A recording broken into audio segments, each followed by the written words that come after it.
Alrighty, guys. It's time to get to it. Like I said, when we're at this table, we're talking about the things of God. It's time to be serious. This is that time.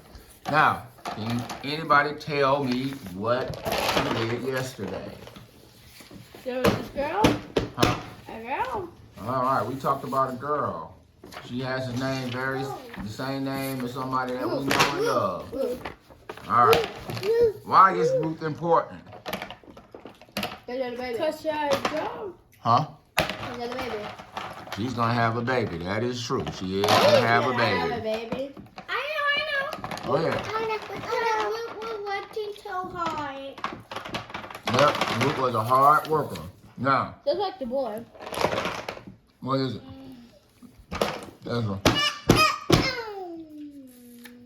Dad, Huh? right down this man that asked if he could marry her. Yeah. The man wanted to marry her. Yes, because she was a person of good character.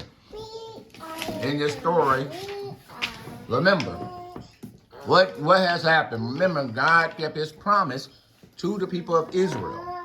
He kept his promise by what?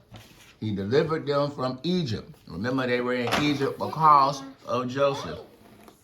Yes, they were in Egypt because of Joseph. Remember, Joseph was the king.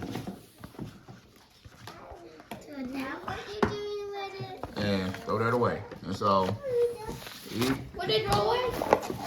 and so, remember we got to Moses. Moses took people to where? Huh? Egypt. The promised land. Right, to the land of the promise. Thank you, Demetrius. He took them to the promised land. Okay? And what was this land? This is the land that Abraham was promised by God. Remember?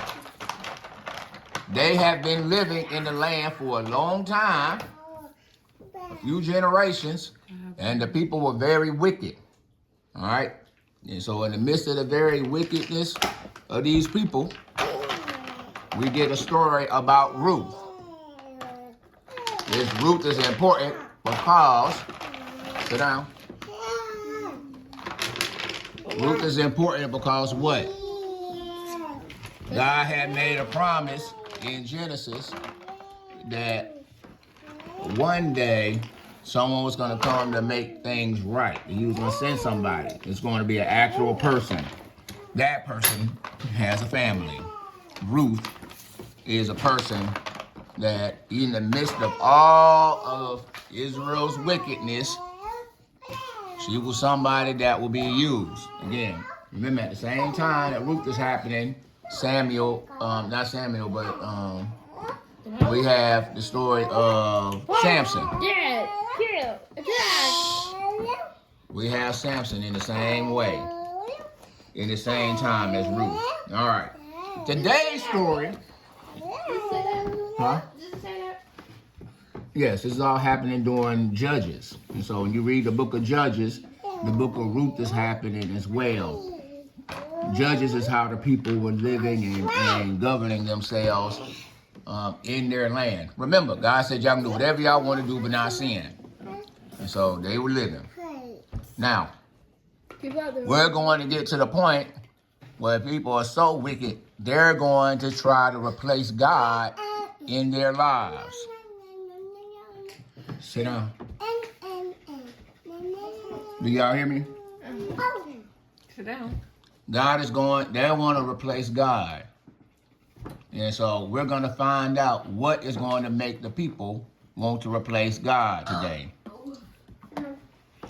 So, our Bible time is going to be in the book of Samuel. Samuel is another miracle baby. Wait. Samuel's mom Name. is named Hannah. And Hannah wanted to have a baby, just like Sarah. Y'all remember Sarah? She was old. She wanted a baby. Oh, yeah. Remember, God said, "Hey, Abraham, you and Sarah gonna have a baby, and y'all gonna have as many in the world." Have to stop talking. No, it is very similar to that, where the man had to stop talking. Yes, as you see, these same things keep repeating themselves. Okay. All right. So, we're about to hear about this miracle baby named Samuel. Samuel is important because Samuel is going to be the high priest. He's going to be like the current, he's like the current Moses. Do you understand? So y'all remember how Moses led the people and he talked to God and they established all these priests. And so another miracle baby is born to a woman named Hannah, and his name is Samuel. All right? And so Samuel's mom, Hannah, wanted a baby really, really bad, but she could not get pregnant. Why? Because it wasn't time. You know, she just couldn't. And so she begged for a baby. And she was like, if you give me a baby, God, I will give him right back to you. Wait. Remember, the story is very similar like everything else, so just sit and listen. And so, Hannah, God listened to Hannah's prayer and blessed her with a son. And Hannah sings a beautiful song about this. We're not going to cover that today. However, so when Samuel gets about, let's say about your age,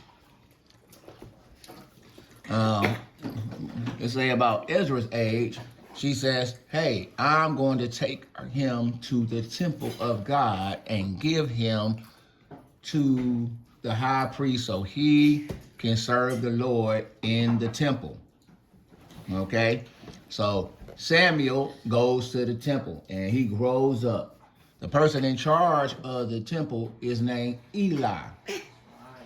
Now, Eli is the current Moses or Aaron. He is the prophet of God. He's the one that God's supposed to be talking to. But Eli was a corrupt man and a very fat man. Was he corrupt at this time? He is on his way to corruption. He is corrupt because his sons are also high priests like him, but they were taking advantage of the people. They were taking the offerings that were supposed to be going to God, and they were eating it for themselves. And they were taking the women and doing what they want with the women and having sex with them and all kinds of stuff what they shouldn't have been doing. And Eli was also eating the best parts of God's offering. That's why he was fat, because he kept eating all the fat that's supposed to be going to God. So Samuel is growing up in the temple. Think of it like church. He's growing up at the church. And even though Pastor Eli and his sons, Phineas and Hophni, were wicked, he was a good kid doing what he was supposed to do. And then one day, while sleeping, God comes to him while he's asleep and says, Samuel, wake up. And he gets up and he runs in there. Now he's about y'all's age, twins. And so he shows up and he's like, Eli, what you want? He was like, hey man, I ain't call you, man. Go back to sleep. And so he goes back, right. And so he goes back to sleep. Samuel. Wait till my story's finished. Samuel. And so he gets up again. He says, Eli, you keep calling. What do you want? I'm here. I'll do whatever you need. He's like, hey man, it wasn't me. But if you hear that voice one more time,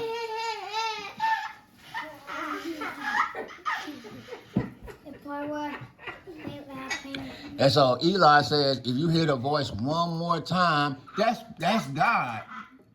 You should tell that voice, I am here. What do you want me to do? I told you, wait till the story's over. It's almost over. So Eli lays back down. It's like Christmas. He's waiting like it's Santa Claus. And so he He's waiting. He wants to hear it. He's laying in bed. He's excited. And Samuel. And so he says, here I am, Lord. What do you want? And then the Lord gives him some news. And it's not good for Eli. And so God tells Samuel, hey, man, your boss, your guy in charge, Samuel, Eli and his sons, they wicked. And they're about to get punished because instead of doing what they were supposed to do with my offerings, they have been stealing it. They've been having sex with these women all over it. And the boys, most of all, are the worst. And even though Eli is supposed to be talking to me, and even though Eli is supposed to be talking to me, doing what he's supposed to do, he doesn't even try to stop his sons from sinning. Do you understand? They supposed to be working for God and they cheating God. And God is about to bring that heat on them. And so God tells Samuel, Eli's going to die and his boy's going to die. And it's about to be bad and you about to be in charge now. You going to be the new Moses. Okay? And so Samuel says, okay. And eventually, just to give you a fun fact, the people were so wicked, they get in a fight because God had gave them some instructions about taking over the land. And they say, hey, man, we're going to go fight. And God's like, hey, man, don't go fighting no more. And it was like, nope, we're going to take your ark, which was where God was at. We're going to go into battle. We're going to beat these people up. And instead, God was like, you think you're going to go out there? Don't do it. And they said, we're going to do it anyway because we're being obedient now. And God said, no, it's too late to be obedient. You already in trouble. You know, just like when I tell y'all, hey, it's time to do the thing or whatever, and y'all don't do it. But then when y'all see me with the spanker, then it's like, oh, no, I'm doing it now. No, it's too late now. This is what's happening with the people of God. And even the ark of God, where God's most important possession, where he's at, even gets stolen as a point of their disobedience. But the most important part is, again, during this whole story, Eli's sons get killed. The ark of God gets stolen. And when Eli... Wait, what? What's the ark? What? Yes, the ark of God. Again, we did not discuss that because that's not the most important thing to the story of our Advent, okay? What we need to know is that Samuel, at this point in our story, is the new Moses, and the people have been wicked. And God is about to do something different. And the people are going to show their wickedness because later on in the story, the people tell Samuel that we want a king like everybody else. We don't want to follow God no more. We want to follow a king. They don't want to follow God because the church or the temple, the people of God, Eli, his sons, and even Samuel's sons are wicked. And the people are like, these people that represent God are wicked. I don't want to follow them or their God. Give us a king to rule over us. And God says, and God will tell the people, tell Samuel to give the people what they asked for, this wicked thing called a king. But God is going to fix it. Because God says they're going to choose their own king. I got one for them that they can have, and he's going to be terrible. But I also have a king that I want. And Samuel is going to be the person to find him and bring him forth. And his name is David. And he is one of the most famous. Huh? Is he technically a terrible king? Yes. He is also terrible. All kings are terrible. And that's the curse of the people. They will ask in Samuel, they will ask the God for a king. And God will tell them what a king is going to do to them. And they said, okay. Okay. But Samuel's obedient, and he's going to find, God's going to use him to find his king. And guess what? God's king is a descendant of Ruth. And The so, baby shower? hmm? Is that the baby shower? A descendant of the baby that she has, it will be Ruth's grandson. It's going to be his choice for king. And that's what we learn in this story. What is your question? When she was having the baby. Well, who was having for baby? All right. Yeah. Nell was having the baby. Wasn't she also praying to have the baby? Was she praying to have the baby? She did pray. She prayed a long time and she begged God for a baby. Yes. Wow. We don't know. We don't know. But Hannah, Samuel's mom, had a hard time because she was married to a man that had another wife who could have babies, and she could not. And so she had to live in a house where her husband and his other wife would make fun of her and treat her bad because she did not have any, because she could not have kids. Remember, God made a promise to Abraham to multiply you as many as the stars in the sky. So Hannah, being a descendant of Abraham, not being able to have children is a curse to her. And any woman that couldn't have no kids, God must not be with you, because God said he will multiply you as many as the stars in the sky. But yet you ain't got no babies.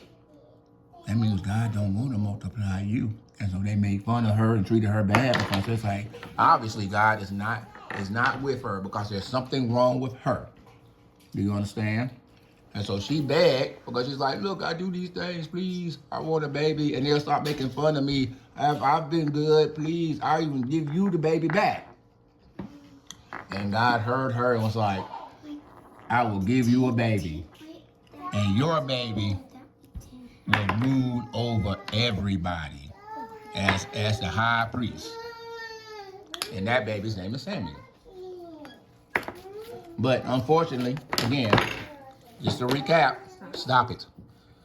Thank you. To recap, all the people are very wicked.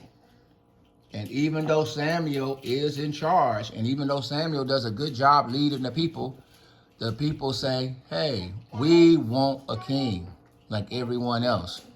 We want to follow a person and not God. And God said, okay, if that's what you want, you can have a man to follow, but he will treat you very badly.